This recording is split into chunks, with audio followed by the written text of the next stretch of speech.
बिस्मिल्लाहिर्रहमानिर्रहीम, अस्सलाम वालेकुम। पाकिस्तान और दुनिया भर में देखने और सुनने वालों को अब्दुल कादिर का सलाम। आज इमरान खान काफ़ी नाराज़ और गुस्से में नज़र आए हैं और उनके जो बयानात हैं वो इस वक्त सोशल मीडिया के ऊपर तो मुकम्मल तौर पे नशर हो रहे हैं, लेकिन टीवी चैनल्स के ऊपर ज़रा मोहतात अंदाज से उन्हें बताया जा रहा है या रिपोर्ट किया जा रहा है, क्योंकि जो आंखों देखा हाल बताने वाले लोग हैं वो ये बता रहे हैं कि आज वाकई उनकी बॉडी लैंग्वेज जो है वो थोड़ी सी बदली थी और काफ़ी अग्रेसिव और गुस्से में नज़र आए हैं। पार्टी के अंदर कुछ साजिशों का पता चल गया है। इमरान खान को जेल में रहते हुए भी कुछ लोगों का ये खाम ख्याल है कि वो पार्टी के मामलात से बाखबर नहीं है या उन्हें मुकम्मल मालूमात नहीं है, लेकिन दर हकीकत इमरान खान को पार्टी के हवाले से बहुत सारी ऐसी चीज़ों का पता है जो कई लोग समझते हैं कि उनसे छुपी हुई हैं। इसलिए आज उन्होंने कुछ डिसीजंस कर लिए हैं और कुछ आइंदा आने वाले दिनों में आपको पता चल जाएगा। आज एक तो कल रात से लेके अब तक 19 रुकनी पॉलिटिकल कमेटी जो है वो कायम की गई है। कुछ नए लोगों को, पुराने लोगों को दोबारा से पार्टी में लाने का फैसला किया गया है। कौन लोग पार्टी में आ सकते हैं, कौन लोग नहीं आ सकते, किन के ऊपर वो क्या कहते हैं कांटा लगा हुआ है और कौन से लोग आ सकते हैं, इस बारे में भी इमरान खान ने फाइनल डिसीजन करने हैं कुछ ही दिनों में। ये सारी तफसीलात और फिर नेटफ्लिक्स के ऊपर पाकिस्तान तहरीक इंसाफ के लिए एक डॉक्यूमेंट्री की तैयारी का अमल जारी है। ये इतला आई जुल्फी बुखारी की जानिब से कि इसके ऊपर काम हो रहा है, उसकी भी कुछ तफसील आपसे शेयर करनी है। लेकिन इन सारी मामलात पर जाने से पहले आप लोगों से एक छोटी सी रिक्वेस्ट।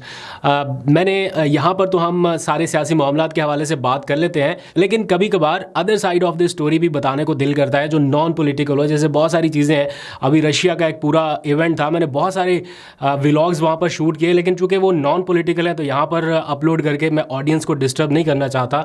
इसी तरह और बहुत सारी चीज़ें हैं, चाइना के टूर के व्लॉग्स पड़े हैं जो कभी कभार दिल करता है एडिट करके आप लोगों को दिखाऊं, और अनएडिटेड रॉ फुटेजेस जो डेली लाइफ में हम विटनेस करते हैं।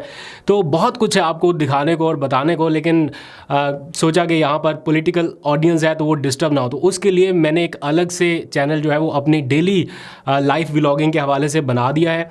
उसको मैंने लाइव कर दिया है और पहला व्लॉग शायद कल उसके ऊपर अपलोड हो जाएगा।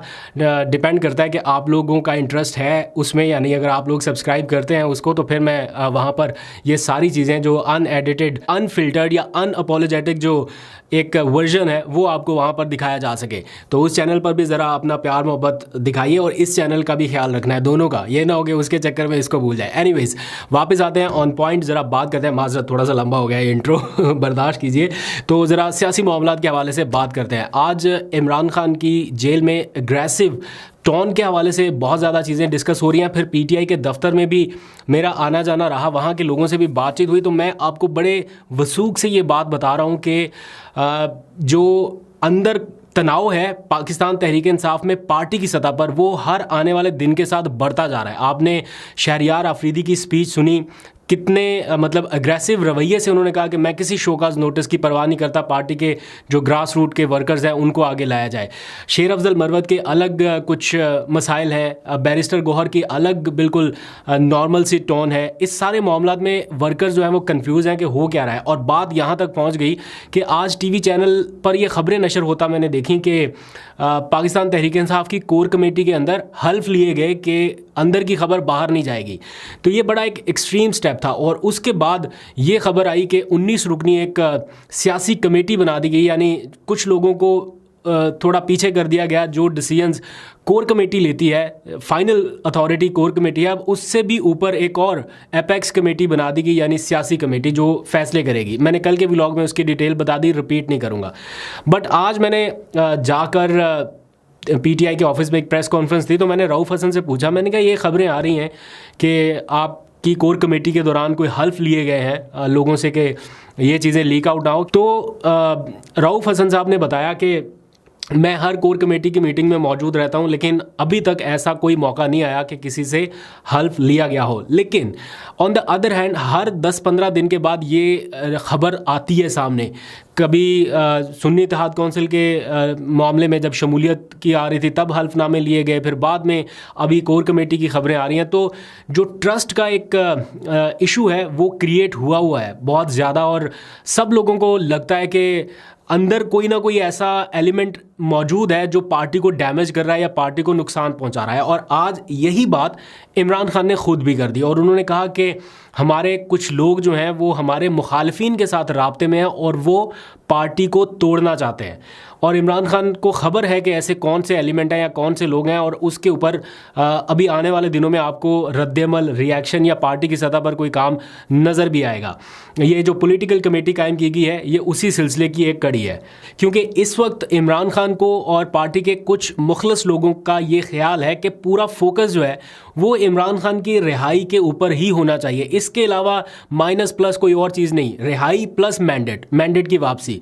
लेकिन अनफॉर्चुनेटली पूरा दिन जो आपसी इख्तलाफात की वजह से खबरें चलने लग जाती हैं टेलीविज़न पर या जो मीडिया में स्पेस जाती है वो आपसी इख्तलाफात के हवाले से जाती है। और इसी सारे मामले के दौरान जो एक बहुत अहम डेवलपमेंट होने जा रही है वो है पुराने खिलाड़ियों की वापसी, यानी इमरान खान के वो साथी जो दबाव की वजह से, प्रेशर की वजह से या किसी भी ऐसे हालात की वजह से जो कोई भी शख्स फेस करे तो वो डिसीजन लेने पर मजबूर हो जाए जो वो शायद नहीं लेना चाहता। तो इसलिए उन लोगों को थोड़ा सा मौका देने के ऊपर गौर हुआ है, और इमरान खान ने आज अपनी बातचीत में ये बताया है कि वो गौर कर रहे हैं ऐसे लोगों की वापसी के लिए जिन्होंने पार्टी को छोड़ा तो है लेकिन किसी और पार्टी में नहीं गए, या उनकी लॉयल्टी जो है वो अभी भी पीटीआई के साथ है, लेकिन छोड़ा उन्होंने ऐसे सर्कमस्टांसेस में कि उनके ऊपर तशद्दुद हुआ या जो भी हालात पिछले कुछ अरसे में आपके सामने रहे। लेकिन अगर किसी ने पार्टी छोड़ी है, प्रेस कॉन्फ्रेंस की है पार्टी के ख़िलाफ़ और वो किसी और पार्टी में भी चला गया, तो इस सूरत में वापसी मुमकिन नहीं है। फॉर एग्ज़ाम्पल फवाद चौधरी के हवाले से वो सॉफ्ट कॉर्नर रखते हैं, उन्हें लगता है कि फवाद चौधरी के ऊपर दबाव था उनके खिलाफ वादा माफ गवाह बनने का, लेकिन वो नहीं बने, इसलिए उन्हें लंबी जेल काटना पड़ी। अब फवाद चौधरी रिहा होकर वापस आ गए हैं, तो क्या आप लोग उनको पीटीआई में वापस किसी रोल में देखना चाहते हैं जैसे वो पहले अग्रेसिव तरीके से चलाते थे?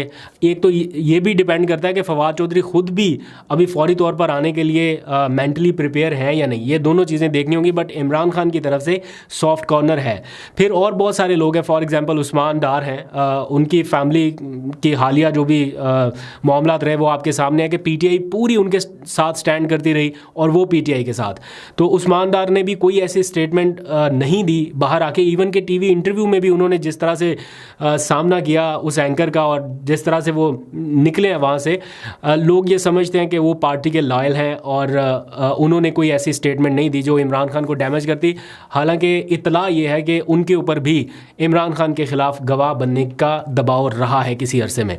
खैर, अब और भी इस तरह की खैर लंबी टाइमलाइन है, अभी ये कुछ को तो वापस लिया भी गया है, तो जैसे जैसे इमरान खान मंजूरी देते जाएंगे ये सब लोग वापस आएंगे। अब आ जाइए ज़रा उस अहम इशू की तरफ जो आज जेल में, जिसकी वजह से मैंने कहा कि इमरान खान काफ़ी एग्रेसिव नज़र आए। बल्कि उससे पहले बता देता हूँ कि एक इमरान खान का एक और केस जो है, सज़ा जिसमें दी गई, इद्दत का केस जो है, उसके आज जो दलाइल हैं पीटीआई के या इमरान खान के वकला के वो मुकम्मल हो गए हैं। यानी साइफ़र केस में भी दलाइल मुकम्मल कर लिए इमरान खान के वकला ने, और इद्दत के केस में भी दलाइल मुकम्मल हो गए हैं। आज डिस्ट्रिक्ट एंड सेशन कोर्ट में पीटीआई की लीडरशिप गई, वहाँ पर ये केस हुआ और आखिर में क्या हुआ कि जो खावर मानेका के वकील हैं वो नहीं आए, वरना आज दलाइल होते किसी तरफ जाता मामला तो पीटीआई के वकला ने कहा, इमरान खान के वकला ने, कि भाई आप इस केस का फ़ैसला करें, हमने दलाइल दे दिए, जिन्होंने जवाब देना है वो आए ही नहीं है वकला, तो आप इस केस का फ़ैसला कर दें। तो उन्होंने कहा कि चलें, एक तारीख उन्होंने मुलतवी कर दी कि इस तारीख तक जो है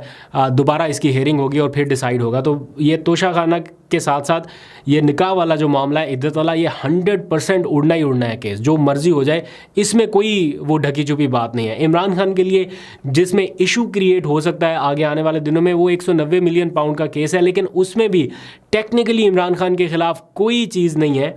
लेकिन हाँ, उसमें निकालने को कोई छोटी मोटी निटी ग्रिटी की वजह से कोई सज़ा देना चाहे या उस केस को लंबा चलाना चाहे तो वो अलग बात है, क्योंकि आज इमरान खान ने ये कहा कि वो चेयरमैन नैब के ऊपर केस करेंगे। तोशाखाना केस में जिस तरह से उनका ये मानना है कि तोशाखाना केस बुनियादी तौर पर उनको सज़ा देने के लिए बनाया गया था और फिर उनकी अहलिया को उन्हें तोड़ने के लिए फंसाया गया कि इमरान खान को कमज़ोर किया जाए, इसलिए उनकी अहलिया को सज़ा दी गई। तो वो ये कहते हैं कि चेयरमैन नैब के ऊपर वो केस करेंगे कि उन्होंने ये तोशाखाना का केस मेरे पे क्यों बनाया, हालांकि मैंने कानून के मुताबिक चीज़ें ली, और जिन्होंने गैर कानूनी चीज़ें ली, जरदारी, नवाज शरीफ, उनके बकौल वो कहते हैं कि उनके ऊपर कोई केस ही नहीं बना। तो वो ये कह रहे हैं कि मैं चेयरमैन नैब के ऊपर केस करूँगा। फिर जो गवाह बनाए गए, इनाम शाह उनके पर्सनल स्टाफ ऑफिसर थे, बनी गाला के पूरे मामलात को देखते थे, वो गवाह बन गए उनके ख़िलाफ़। तो इमरान खान कहते हैं कि उनके ख़िलाफ़ भी वो केस करेंगे।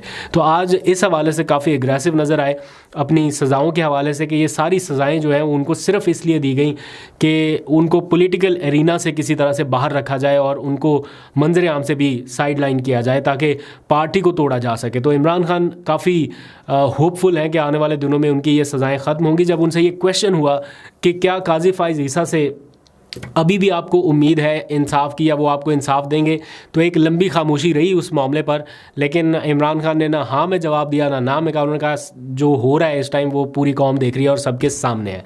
तो ये आज की अपडेट थी। नेटफ्लिक्स की सीरीज़ के ऊपर बड़ी बात हो रही है, आने वाले दिनों में उसके ऊपर काम हो रहा है। जुल्फ़ी बुखारी ने शायद कोई इसके ऊपर बैकडोर राब्ते किए, कुछ काम किया, तो वो नेटफ्लिक्स के हुकाम को कुछ सीरीज़ बनाने के लिए या डॉक्यूमेंट्री बनाने के लिए मुआवनत कर रहे हैं। और उस सिलसिले में जो वीडियोज़ हैं पिछले 6-8 महीने की, जो भी कुछ हुआ वो उनको प्रोवाइड की जा रही हैं ताकि उसके ऊपर डॉक्यूमेंट्री बनाई जा सके। अगर नेटफ्लिक्स के ऊपर पीटीआई से मुताल्लिक ये डॉक्यूमेंट्री रिलीज़ होती है या तैयार होती है, दैट मीन्स कि ये वर्ल्ड वाइड जाएगी ये डॉक्यूमेंट्री। तो उसके ऊपर बहुत सारे लोग डिस्कस कर रहे हैं। बड़ा दिलचस्प होगा देखना कि किस किस्म की डॉक्यूमेंट्री है या किस किस्म के वीडियो एविडेंस के साथ ये डॉक्यूमेंट्री आती है। आपको फर्दर अपडेट करता चलूँगा। अभी तक के लिए इतने, अपना बहुत सा ख्याल रखिए। अल्लाह हाफ़िज़।